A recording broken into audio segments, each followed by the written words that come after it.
All right, so our sixth installment of this video series. This is a study I did a while ago, but it was really beneficial, so I figured I'd bring it to you guys.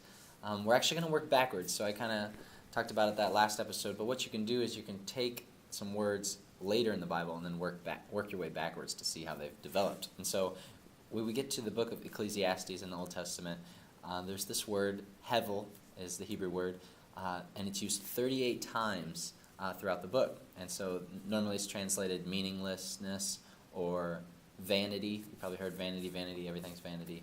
And so, well, we just got to trace it back and see exactly what does it mean. So the word hevel, I was trying to find it back earlier in the Old Testament, and what I came up with, hevel, hevel, Abel, hevel, Abel, hevel, Abel, Abel. Yeah, and so actually the word Abel, the Genesis 4 story, is actually the word hevel. It's the noun form. So you have hevel, H-E-V-E-L, and then you have haval, H-E-V-A-L, which we translate Abel. And so, yeah, cool. What's the story of Abel? Since this is like the origin of the whole idea, or is it? No. Abel brings a good sacrifice, but he gets killed, and then Cain kills, but he gets protected. And so it's injustice, right? Why? That's not fair that the wicked get prolonged and the righteous die. And that's repeated in Ecclesiastes 7:15 when it says, "During the days of my hevel, my life, I've seen two things: the righteous die while being good, and the wicked man who has a long life." So what is the hevel? It's just a parallel to the story of Cain and Abel, where righteous die and wicked have prolonged life. So interestingly, it's normally translated meaningless or vanity, but it's really the idea of backwardness, or it's like smoke.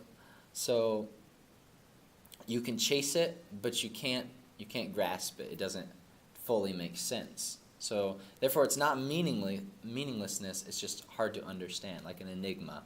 That it isn't fair that the righteous would die young and the wicked would prolong their life. And so you just keep going forward in the Bible. I know we haven't started in Genesis 3. We're going to find that. But in Romans 8, I believe it's verse 20, the creation was subjected to futility, or hevel.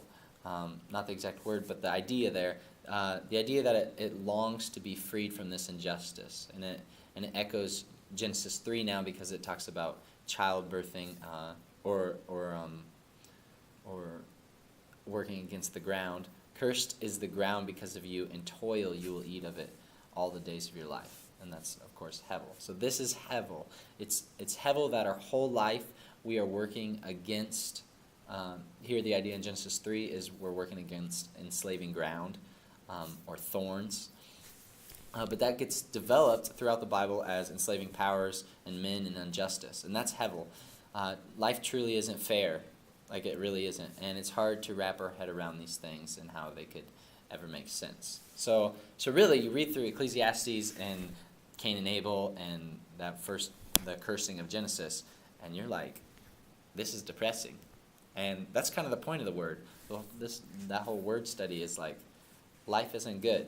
But what this does is it causes a longing for hope. Like, why can't life not be like that? And that's what Romans 8 is, the hope, the longing for to be transformed and renewed. And so, 2 for the price of 1, we have to do 2 studies here, because I can't leave you on that depressing note. And plus, the Bible presents it in 2 in Cain and Abel. And so, Cain then, how is the solution to our problem? And Cain's name actually means spear. So Abel means hevel, but Cain's name means spear. And if you just zoom forward, because we don't have a ton of time, Pilate's name is actually spear too. Or you know that Jesus took the spear in the side. Or Jesus' crown of thorns there, was very closely connected to a crown of spears. And the circle of elders at that time, they were called the spears, because they executed judgment or justice. And so what's interesting is they're the ones who took out Jesus. The spear took out Jesus, just like the spear took out Abel, and that's really hevel. It's like, that doesn't make sense. What Jesus went through, him doing the right way and experiencing what he did, is hevel. It's so backwards. And yet, it brings hope because he rose again.